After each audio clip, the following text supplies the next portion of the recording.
Hello, everyone, and welcome to our webinar on biogas production. My name is Trexel Zacaro Valdez, and I will be your host today. We are thrilled to have you join us. Before we dive into our content, I have a few housekeeping rules to cover. First, let's go over some reminders to ensure a smooth experience for everyone. First, mute your microphones. Please keep your microphones muted unless you're speaking. Second, use the chat box. If you have any questions or concerns during the presentation, feel free to type them into the chat box. We'll address them during the Q&A session at the end. Third is the technical issues. If you have experienced any technical difficulties, please let us know in the chat. Fourth is the recording. This webinar is being recorded. The recording and slides will be shared with you after the session. Fifth, you are encouraged to participate in the Q&A after the discussion. Please participate as much as you can. Here is our agenda for today. First is introduction to biogas production.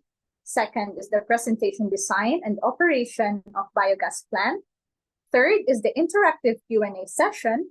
And fourth is the closing remarks and next steps. But before we proceed, I want to introduce our two fantastic speakers who will share their knowledge and expertise on this important topic.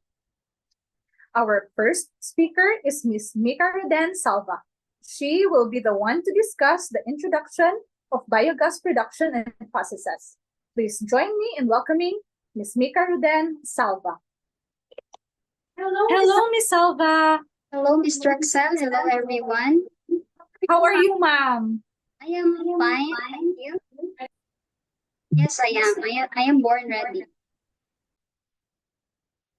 Right. Hello, everyone. Thank you for this opportunity to speak with you today.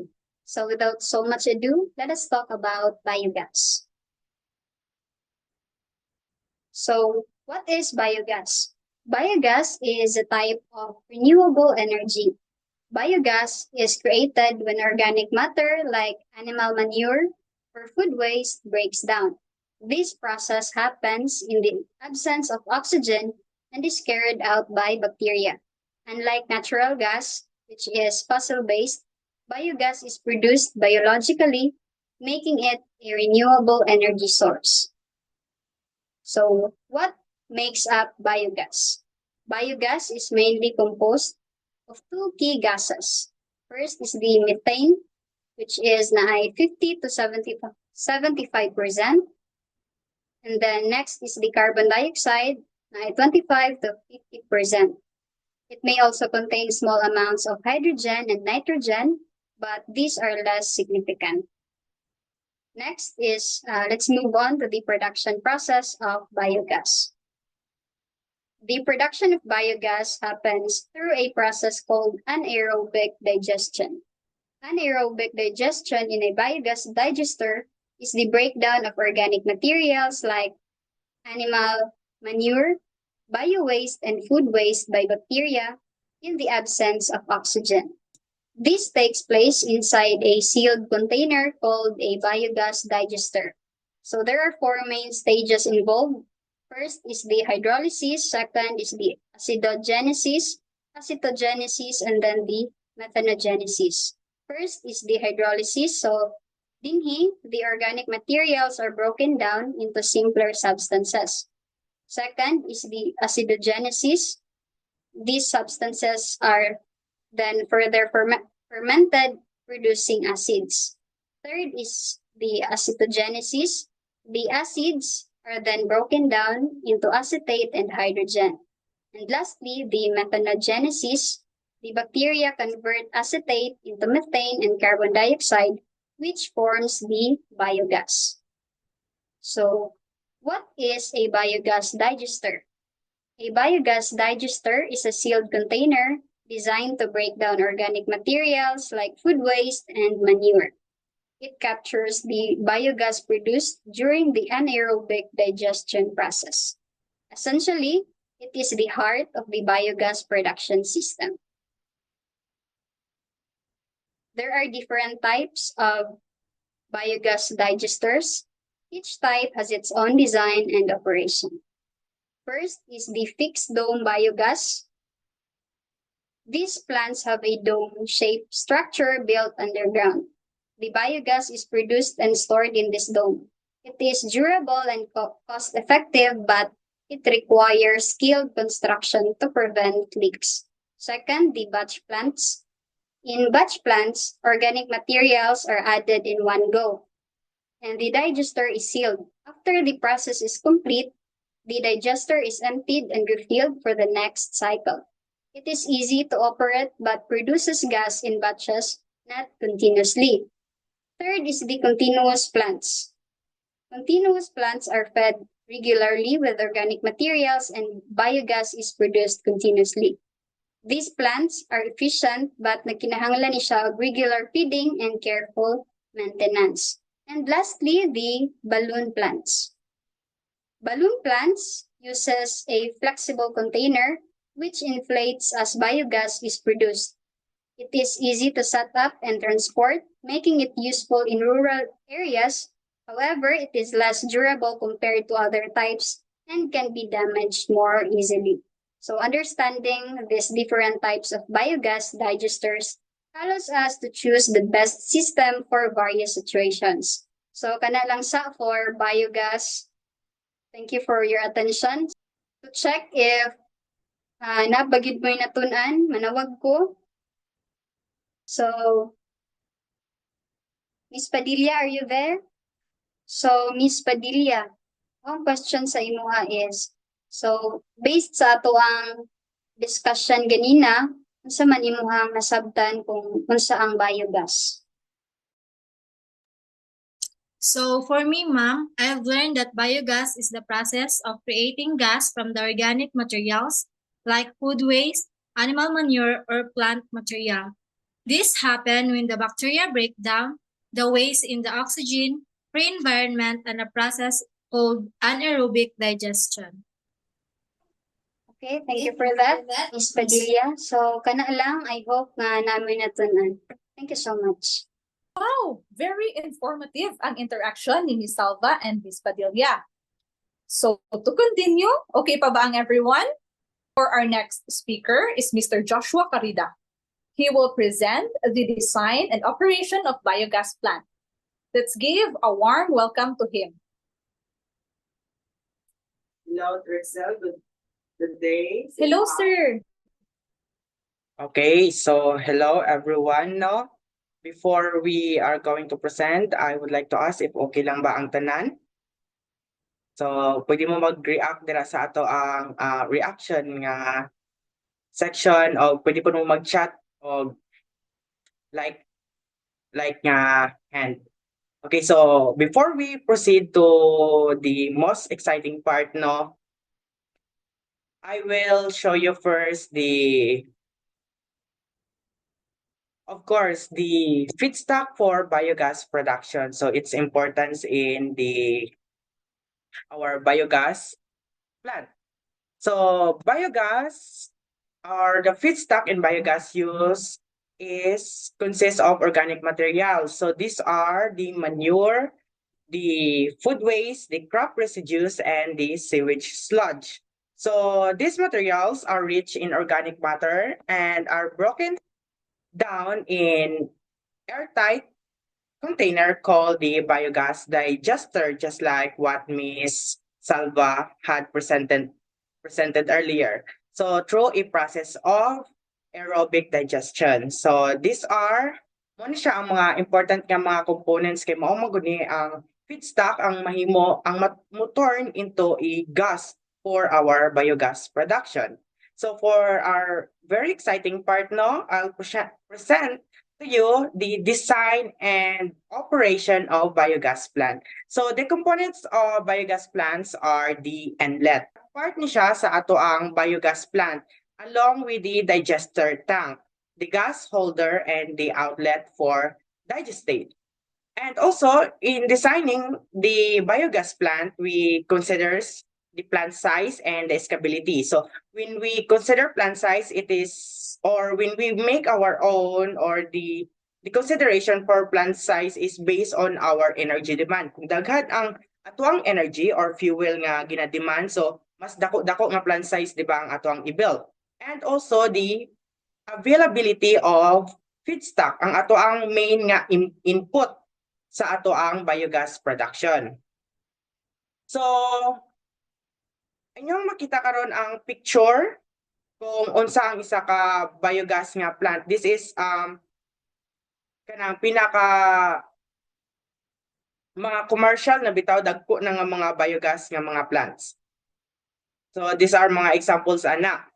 So dire makita nato ang inlet.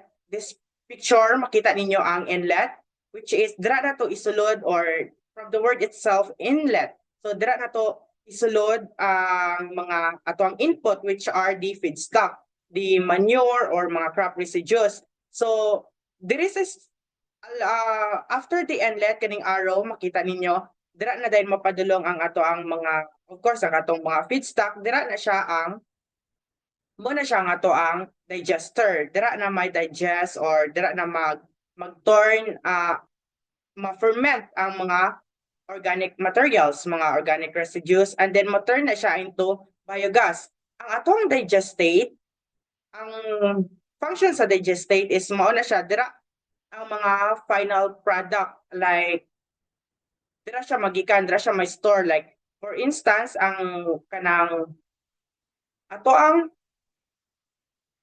kanang mga input ma-turn na siya not just only into gas but also into a fertilizer, or kanang ginatawag nato nga mga byproducts pod sa ato ang biogas. So here are some pictures nga pwede ninyo lantawon sa kung sa ang itsura sa biogas nga plant. So mao ni ang mga components. Okay, so design and operation of biogas plant. Ang inyong makita karon mao ni siya ang domestic biogas plant, which is developed by the Bee Sustain. So kani siya ang domestic biogas plant, mao ni siya is one of the example kana bitang pang balay lang, so pang small lang siya nga pang household nga use, or basta gamay ra na siya. So kani siya is example ni siya nga biogas is feasible siya for mga small household. So mo na iyang layout. These are some of the design from Pakistan. And of course, napunta diri sa atua sa Valencia City. Mo ang sa Valencia City ang ilahang biogas. So this is located at the Valencia City Abattoir sa Bagong Taas. All right, so next is the application and benefits of biogas. So of course, the inputs for biogas is the feedstock. And these are the mga organic materials, organic matter, such as manure, crop residues, and etc. So kaning nga mga organic materials will turn into the output or the product. So some examples of the product is the electricity. So biogas provides electricity. So particularly it is a renewable energy source. So that will help reduce reliance on fossil fuels. So it also helps for waste management. It provides an effective solution for managing organic waste, reducing the volume of waste sent to landfill. So the biogas also produce fertilizer, or particularly the organic fertilizer. This is what we call the digestate. So the byproduct of the digestion process, known as digestate, is a nutrient-rich material that can be used as organic fertilizer for crops. Now let's proceed to estimation of investment in biogas. The cost of biogas plant varies significantly depending on its size, as what I have mentioned kaganiha.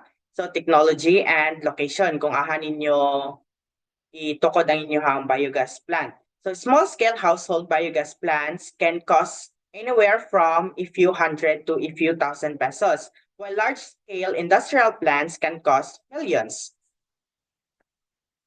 So challenges in biogas production includes technical, financial, and economic. So for technical, it includes the efficient digester design. So it should, when you are going to build your own biogas plant, it should be efficient in the design for digester should be efficient enough to hold an amount for the input or the feedstock, and also the feedstock availability for that particular plant. So kung gamay ang imong plant, of course manginahanglan naman po na siya og gamay nga feedstock. But kung dako ang imuhang plant nga i-build, so dako jud pod, of course manginahanglan og large amount nga feedstock ang imuhang i-input ato to produce para pod og mga daghan nga products. So next is for financial investment. So that includes the cost of your biogas plant. So kung wala may mga ma-recycled nga mga materials for that, so costly gina siya sa inyong part.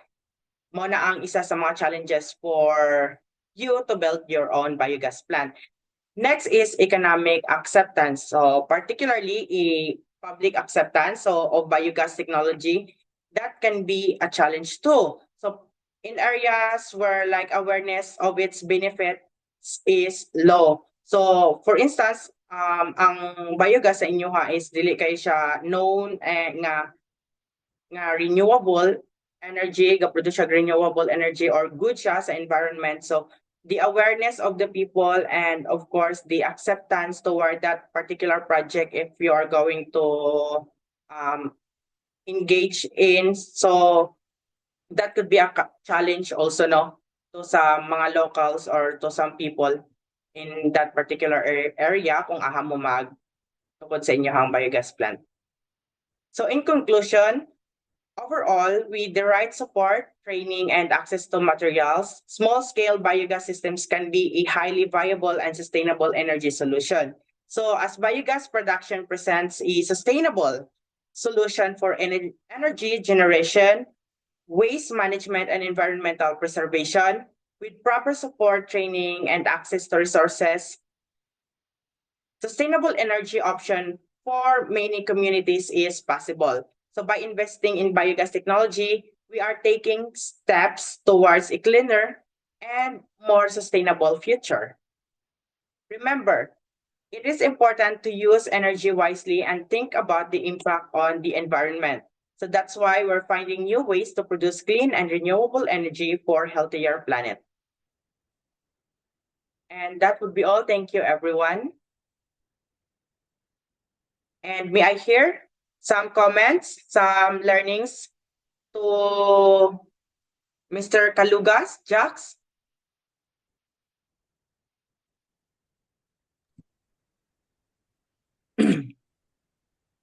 Well, good evening. Thank you, Mr. Carida, for asking me. So, as far as I remember about the topic you have discussed, well, I would like to share my insights now about feedstock such as manure, crop residue, food waste, and sewage sludge, as it serves as the basic inputs for processes that will ultimately create products such as energy generation in terms of electricity production, since the collection of biogas manggod kay magamit mo siya in combine with heat and power systems, no, to generate electricity and heat. So it also produces food of fuels for vehicles. As for after purification, like ang biogas manggod, ma-convert na siya into biomethane, which is renewable substitute for natural gas and can be used as fuel for vehicles, including buses and trucks, as well as the digestate, no? Kaya ang digestate, this is the leftover material after biogas production that can be used as nutrient-rich organic fertilizer, improving soil quality and soil fertility.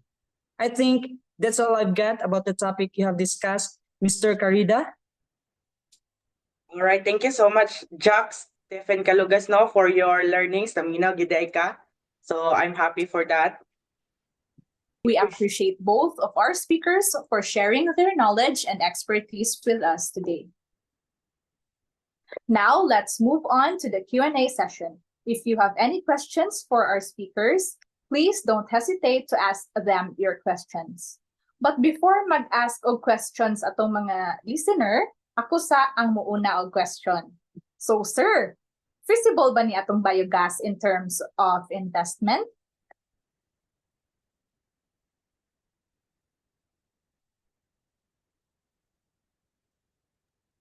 Okay, so that is a very good question, no, Ma'am Trixel. So, atong biogas, biogas production, it is feasible ni siya in terms of investment. Kaya nga, no, one benefit actually sa atong biogas production is to, of course, to reduce ang inyong pagpalit sa mga LPG. It is an alternative sa mga LPG kung mag-make mo og inyong kaugalingong biogas plant nga at least tong domestic lang bitaw, tong gamay lang para lang ma-cater ang inyong needs for fuel sa inyong panimalay. So that is why it is worth the investment gyud. So I hope I answer your question, no, Ma'am Trixel? Yes, sir. Thank you kayo, sir, no? Okay, everyone. Naapa ba mo yung mga pangutana? So, for clarification lang, no, I would like to ask Mr. Carida if a domestic biogas plant is odorless, whether it affects cooking in the house. That's all.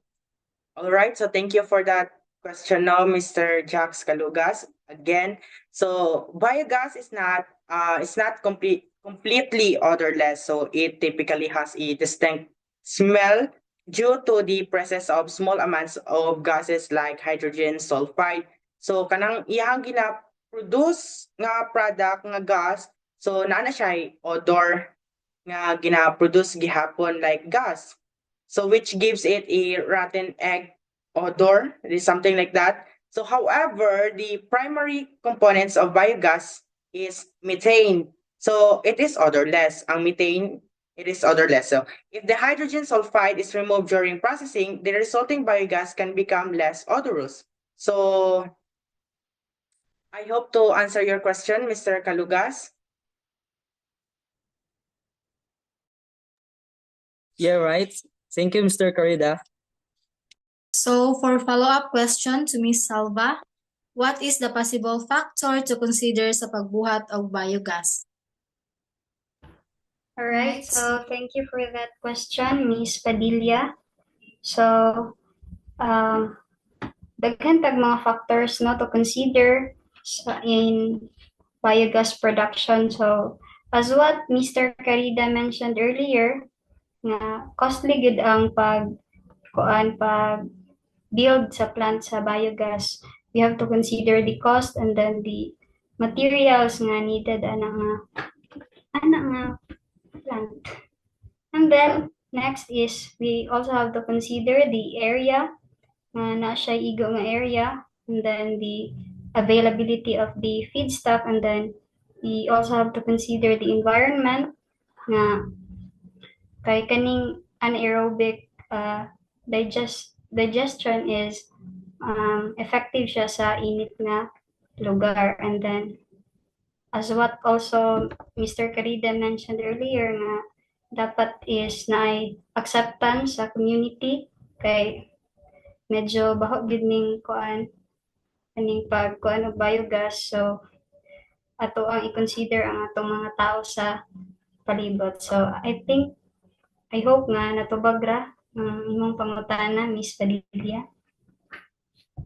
Thank you, ma'am, for your answering that question. Thank you all for your participation and great questions. We hope you found this webinar valuable. Before we wrap up, I would like to thank both of our speakers for being here, and for our listeners, thank you for participating today. Once again, the future of energy lies in renewable like biogas, which can revolutionize rural economies and offer solutions for clean energy access. May I request everyone to open their camera for documentation.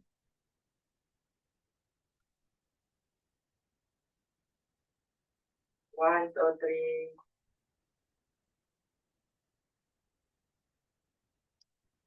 That would be all. Thank you.